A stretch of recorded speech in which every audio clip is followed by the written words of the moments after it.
It was supposed to be a routine royal dinner, elegant, controlled, and uneventful. But what unfolded that night shattered the illusion of unity. As the world's cameras focused on a smiling Duchess Catherine, no one noticed the growing storm across the table. Tensions boiled. A single remark, sharp, deliberate, and devastating, ignited a chain of events the monarchy couldn't contain. And at the heart of the fallout? Duchess Sophie. Walking away. Before we go deeper into what this really means for the royal family, make sure to subscribe so you don't miss a single update. The Balmoral dining room had hosted centuries of royal moments, but none quite like this. Beneath chandeliers and decades of ceremonial silverware, the royal family assembled in what should have been an evening of quiet regality. King Charles took his place at the head of the table, flanked by Queen Camilla, Prince William, and Duchess Sophie. All eyes had been scanning the door. Catherine was late. Just minutes, but enough to draw glances, whispers, and more than one raised eyebrow.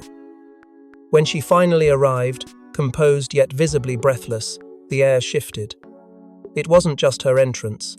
It was the tension that followed, thick and unsaid. Dinner began with the usual pleasantries, but beneath the surface, unease simmered. Camilla, ever composed with that cutting wit, waited until the main course to strike. In a voice just loud enough to carry, she mused about how some of us managed to balance royal duty and motherhood without needing applause. The room fell still.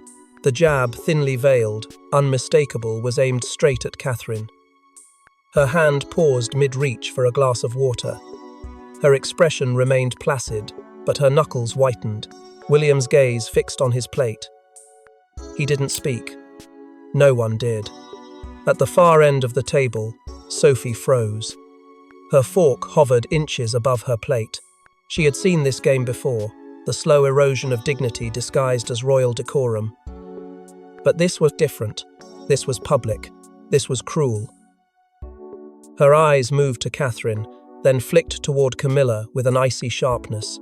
Her wineglass trembled ever so slightly as she raised it to her lips, not to drink, but to mask the fury building behind her calm. Catherine lowered her gaze, but not before their eyes met across the table, just for a second. Just enough for Sophie to see it. Hurt, humiliation, and something deeper. Betrayal. As the servants cleared the plates and murmurs returned, the tension remained a ghost at the table. No apology. No defense.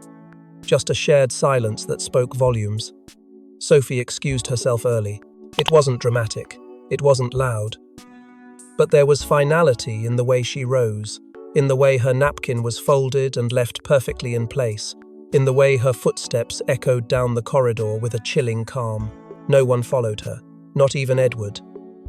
But behind the silence and awkward smiles that followed, a decision was forming in Sophie's mind, one that would shake the very foundations of royal loyalty. She didn't shout, she didn't protest. But behind her calm demeanor, Sophie's silence was thunderous. For years, she'd watched cracks form between the royals, but this time, it was personal. She had seen too much, and now she knew she couldn't stay silent anymore, not when Catherine was being publicly dismantled. Inside her chest, fury churned, quietly burning through layers of years-long tolerance, diplomatic smiles, and learned neutrality.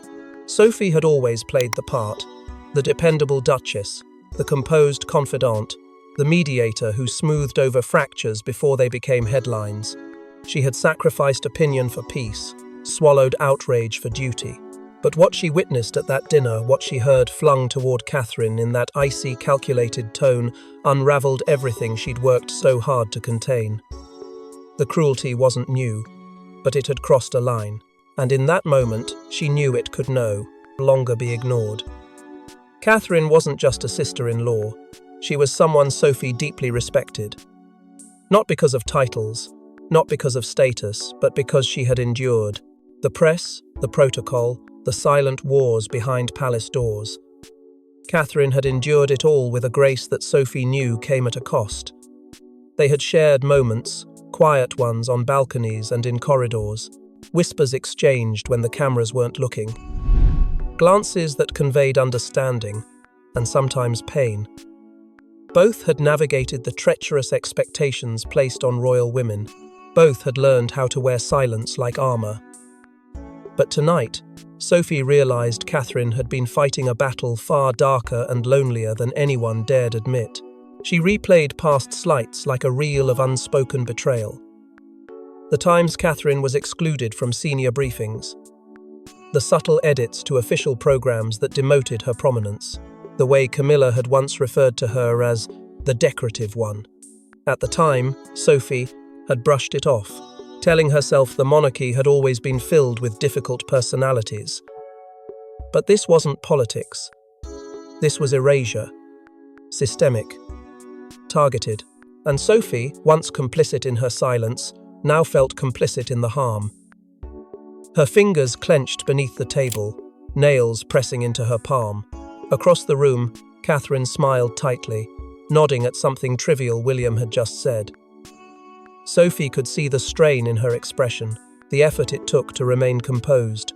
That same strength Sophie had always admired was now the very reason the others felt so emboldened, because they believed Catherine would never retaliate. But Sophie could. Sophie would. Leaning slightly toward Edward, her voice barely more than breath, she murmured the words she hadn't dared say aloud until now. "This is the last straw." Edward's brow furrowed, but he said nothing. He knew that tone. It wasn't anger, it was resolve. A decision had taken root inside her, not impulsive but final. The mask of obedience was slipping, and the woman beneath was no longer willing to nod through humiliation and call it harmony. As the plates were cleared and smiles resumed, Sophie began counting down her final hours within the gilded prison of the palace. Was it a moment of cruelty or a calculated attack? That's the question haunting those closest to Catherine. Because what happened that night wasn't just awkward, it was surgical. The jab at her motherhood, her appearance, her status, it was far too specific to be an accident. And if it was a plan, who was behind it? The words had hung in the air like a suspended blade. Some of us managed to raise children and fulfill royal duty without expecting applause. Spoken by Queen Camilla in a tone so polished, so casual, it almost passed as a joke. But no one laughed, especially not Catherine. The jab wasn't just about parenting. It was about her image, her worth, and her place in the hierarchy. It targeted her public role as the perfect duchess, the devoted mother, the silent strength beside the future king. And in one breath, that image had been reduced to a fragile performance one Camilla seemed determined to dismantle. Catherine didn't flinch immediately. That was the most disturbing part. Her reaction was delayed, as if her mind needed time to register the weight of what had been said. Her expression remained still, but a fraction too long. Her lips parted ever so slightly, then closed again. Not a word escaped. Her hand lowered slowly to her lap. The silence around the table became deafening. No one defended her, not even William. He stared at his plate with a jaw clenched so tightly it looked as if it might crack. His fist, curled beneath the tablecloth, gave away more than he intended. But still, he said nothing. That silence wasn't just painful, it was damning. Because if the future Queen of England could be humiliated so publicly and no one stood up, what did that say about the dynamics behind closed doors? It wasn't a slip of the tongue. It was a shift in power. And for those watching closely, the message was clear. Camilla was no longer content with quiet influence. She was asserting dominance, publicly, boldly. And Catherine, for all her grace, was left defenseless. Across the table, Sophie noticed everything. The way Camilla's eyes lingered on Catherine after the comment, the quick glance toward her, as if testing her loyalty. Sophie didn't respond with words, but her expression changed barely, but unmistakably. And that subtle exchange, invisible to outsiders, marked a turning point. Whispers in the palace would soon begin to swirl. Team Camilla and Team Catherine were no longer just imagined alliances. They were real. Factions were forming, old loyalties tested, and behind every formal smile was a sharpened knife. Catherine had endured media storms and public scrutiny, But this was betrayal from within. And the worst part was the uncertainty. Was this the first strike in a quiet war, or merely the latest chapter in a long campaign to sideline her? And as Sophie quietly withdrew from the room that evening, the Queen had no idea she'd just triggered a royal exodus. There was no announcement, no press release, no storming out. But when Sophie left the palace the next morning, she didn't take her usual car, she didn't greet the staff, and she didn't look back. Something had broken inside her, and the royal court would soon feel the sting of her absence. The departure wasn't theatrical. It was precise, calculated, cold. Her suitcase was small, but the weight of her decision was monumental. For a woman known for her steadiness, for her role as the quiet bridge between fiery egos and bruised traditions, Sophie's silence roared through the halls long after she was gone. No one was told in advance. The car that waited at the rear exit wasn't from the royal fleet. It had been arranged privately. No aides, no farewell staff lines, no protocol. Just a duchess walking away from a world that had expected her to tolerate everything, even cruelty masked as tradition. That night, before she left, there had been a conversation, one so private, only two people would ever know the full weight of what was said. Edward found her standing by the window, arms folded tightly, eyes distant. "I can't keep pretending," she had said, voice low but unshaking. "This place devours women who stay silent. I'm not going to be one of them." He didn't argue. He had seen the change in her.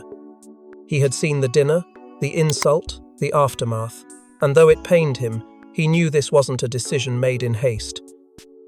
It was years of quiet endurance collapsing into clarity, and the words that ended it all between Sophie and the monarchy were simple. "I'm not going back." There was only one person she chose to speak to before leaving Catherine. It wasn't dramatic. It wasn't even long. But in a whispered exchange behind a closed door, Sophie made it clear, "You don't deserve this. None of it." Catherine's eyes welled, not from fear, but from the ache of watching the only woman who had ever truly defended her walk away. That goodbye wasn't just between friends, it was a quiet passing of a torch, from one survivor to another. Both wounded by the same institution they had once vowed to serve. Inside the palace, the reaction was swift and stunned. For years, Sophie had been the last quiet soldier, the one who never made waves, who showed up, smiled, and mended the damage others caused. Her resignation, unspoken but absolute, sent shockwaves.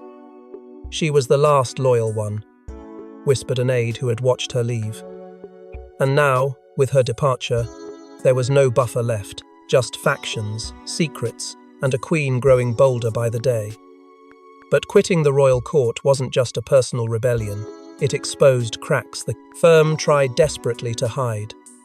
Long before the dinner, there was a quiet understanding between Sophie and Catherine, an unspoken alliance forged not in politics, but in pain. They had endured, they had adapted, and they had promised, if the palace turned on one, the other would not stay silent. That promise was about to be tested. Their bond was never loud, never ostentatious. It was built in the shadows of royal obligations, in the hushed moments between official engagements, in the gardens where cameras couldn't follow, and in corridors where the weight of duty could be temporarily set down. They understood each other in a way few within those gilded walls ever could. Two women who hadn't been born into royalty, but were expected to wear its chains as if they were honors. Motherhood, headlines, judgment, composure, they carried the same burdens. But while others watched from a distance, Sophie stepped closer. She saw through the facade, and she saw that Catherine wasn't just struggling, she was being targeted. There had been whispers between them, low, careful, hesitant at first. Conversations about loyalty, about limits, about what would happen if the very institution they protected turned on one of them. It wasn't paranoia. It was foresight. And Sophie, ever the strategist, had said it first. They chip away slowly, and by the time you realize, there's nothing left of you but duty. They spoke of trust. They spoke of escape. They even joked once only half in jest about walking away together. But Sophie knew Catherine too well. She knew her dignity ran deeper than her defiance, and she feared that if it came down to it, Catherine would endure when she should resist. Sophie's protectiveness had always been subtle, but unyielding. She admired Catherine's ability to stay graceful under pressure, to shield her children and husband from the darker corners of royal life. But that admiration often turned to worry. "She's too gracious to fight back," Sophie once confessed, and they know it. Watching Camilla's influence spread like ivy through the palace, watching Catherine's light be slowly dimmed, it enraged Sophie in a way she could no longer contain. So when the line was crossed at dinner, when Catherine's dignity was reduced to gossip and contempt, Sophie knew she had to become what Catherine would not defiant. But leaving alone wasn't what they had planned, and Catherine's heartbreak wasn't just about Sophie's absence. It was about the silence that followed. No warning, no last-minute plea, just a whispered goodbye and a vacant place in the only inner circle that had ever truly felt safe. Was it abandonment? Or was it protection? Catherine couldn't say. All she knew was that she was now alone in a war she never asked to fight. And as the Queen tightened her grip on power, the absence of Sophie created a dangerous vacuum, one others rushed to fill. With Sophie gone, a silence swept through the palace, one Camilla quickly filled. Her allies grew bolder, her whispers sharper. Suddenly, appointments changed, duties shifted, and Catherine found herself isolated. But behind Camilla's smile lurked a strategy years in the making: consolidate control and eliminate dissent. The transformation wasn't immediate, but it was unmistakable. Within days of Sophie's departure, a reshuffling began that sent tremors through the royal household.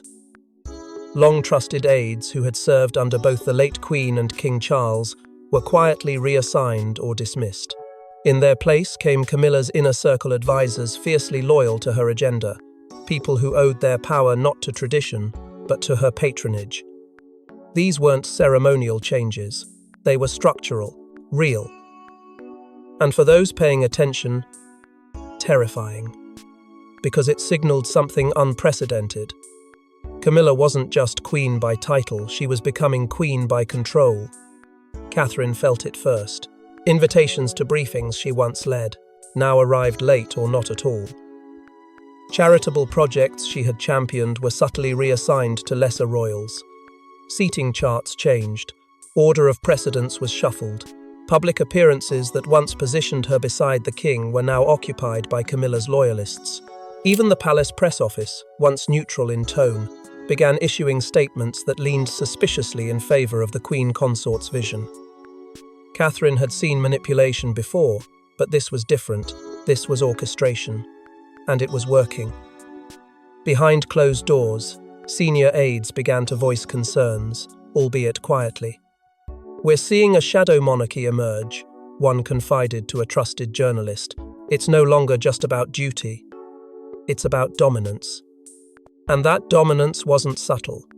It was being written into the palace fabric, sewn into the very language of protocol and appearance. And the woman it hurt the most, the one now standing without Sophie at her side, was Catherine. William noticed the shift. He saw the way his wife was being pushed to the periphery of decisions she once helped shape. His frustration simmered, but he chose strategy over confrontation. He knew direct resistance would be weaponized against them, spun as insubordination.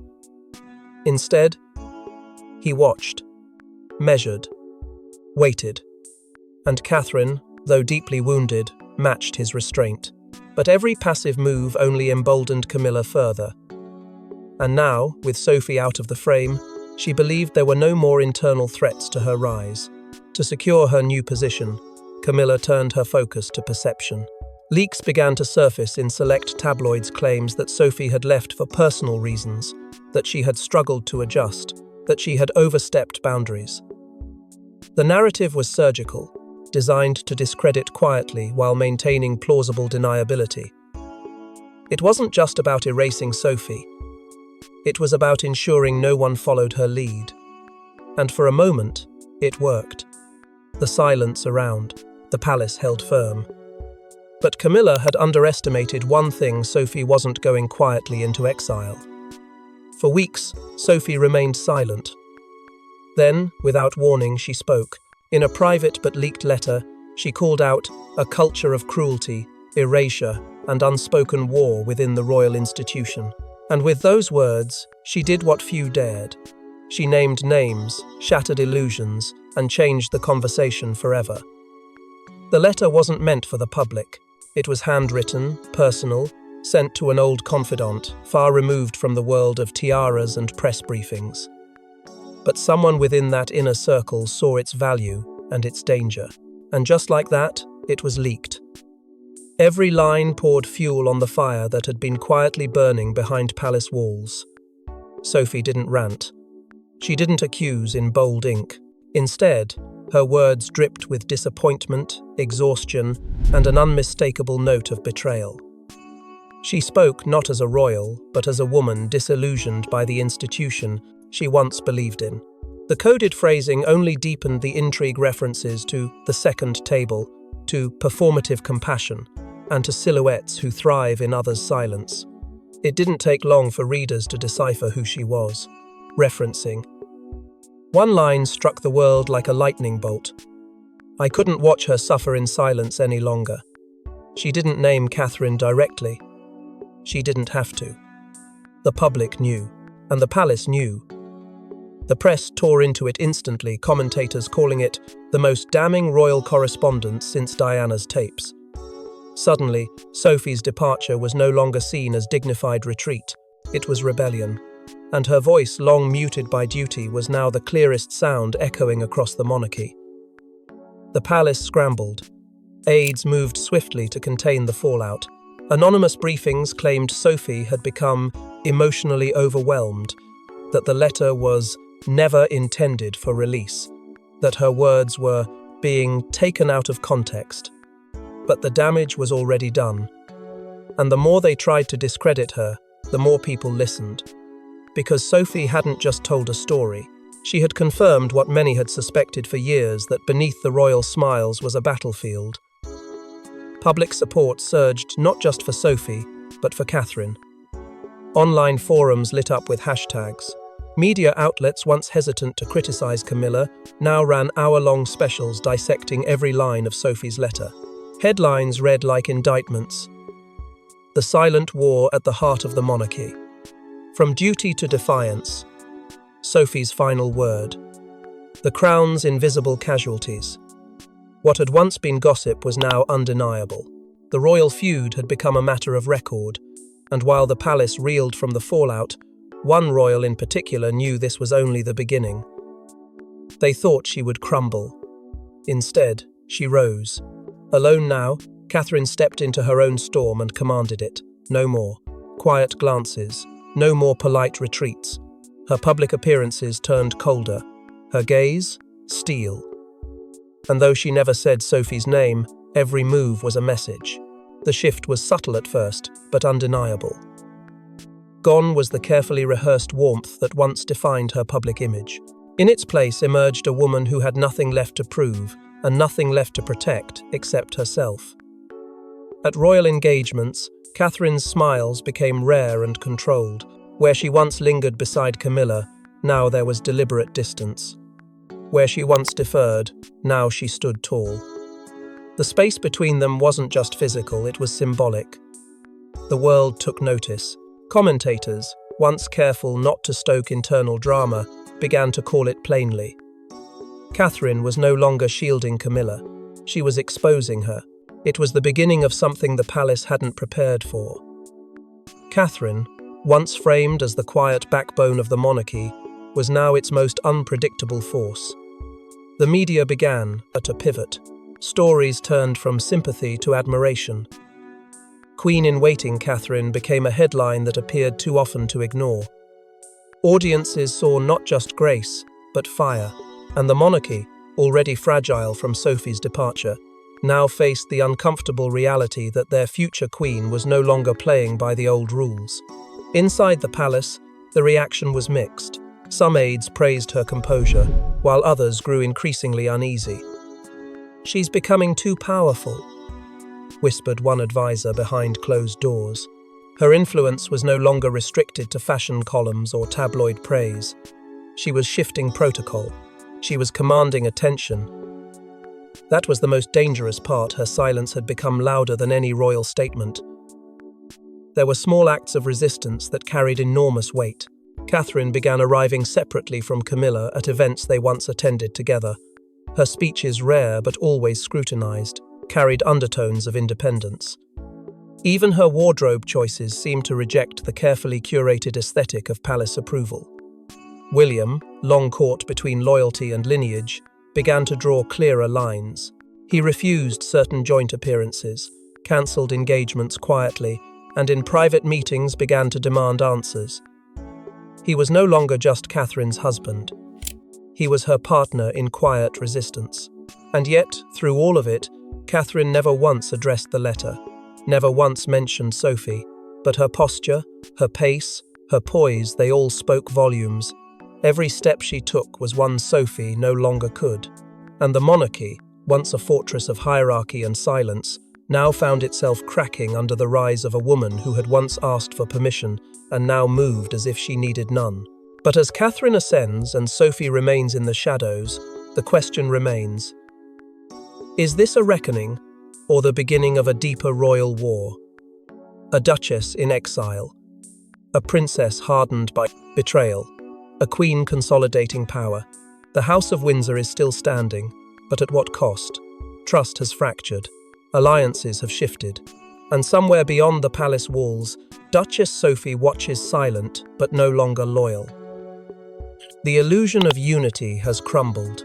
The carefully choreographed optics of harmony and purpose are now replaced by strained appearances and wary glances.